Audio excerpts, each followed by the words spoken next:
એક વખત દુનિયાભરના ખગોળશાસ્ત્રીઓ દ્વારા એવી જાહેરાત થઈ કે પૃથ્વીથી પણ મોટા કદનો એક ગ્રહ પોતાની ભ્રમણ કક્ષાથી છૂટો પડી ગયો છે અને ધીમે ધીમે પૃથ્વી તરફ આવી રહ્યો છે અને પૃથ્વી સાથે અથડાય તેવી સંભાવનાઓ છે.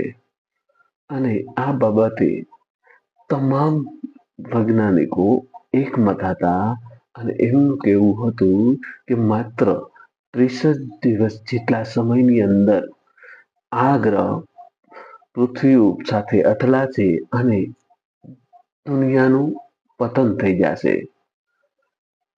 આ સમાચાર સાંભળતા લોકોમાં હાહાકાર મચી ગયો અને એમને એમ થયું કે હવે આપણું જીવન થોડા જ દિવસ છે. તો એનું પરિણામ એવું આવ્યું કે પતિ પત્નીના છૂટાછેડાના કેસો ચાલતા હતા કોર્ટમાં અને તો કે થોડા જ દિવસ જીવવાનું છે તો કેમ સાથે ન જીવી શકીએ, તેથી પોતાના કેસો છે પરત ખેંચી લીધા. આ ઉપરાંત ભાઈ બહેનોના જમીન અને રૂપિયા માટેના ઝઘડા ચાલતા હતા. તો એ સંદર્ભે ભાઈઓ બહેનોએ એવું નક્કી કર્યું કે હવે થોડા જ દિવસ જીવવાનું છે તો અમારે આ પૈસા નથી જોતા, આ અમારી જમીન નથી જોતી અને ઉપરાંત પોતાના ભાઈને રૂપિયા આપવા માટેની સલાહ કરવામાં લાગ્યા. મિત્રો વચ્ચે અબોલા હતા.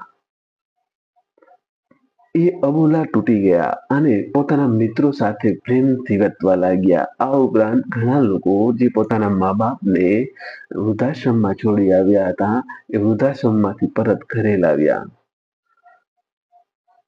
થોડા સમય બાદ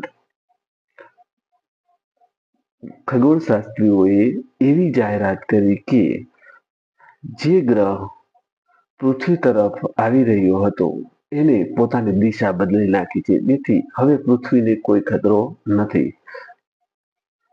તો જેનું એવું પરિણામ આવ્યું કે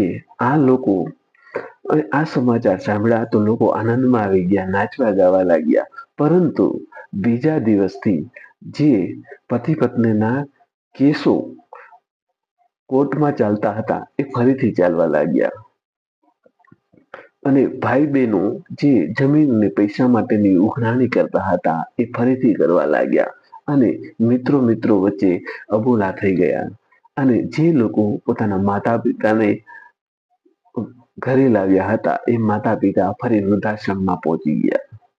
આમ અહીં મને કહેવાનો અર્થ મને એ થાય છે કે શું મૃત્યુ માટે આપણે આટલું બધું કોમ્પ્રોમાઇઝ કરી શકીએ છીએ, પરંતુ જીવન માટે આ કોમ્પ્રોમાઇઝ કેમ નહીં? શું જીવનની કિંમત મૃત્યુ કરતા પણ ઉતરતી કક્ષાની છે? વિચારજો મિત્રો. તો આપણે જીવન માટે જતું કરવું જોઈએ, ન કે મૃત્યુ માટે.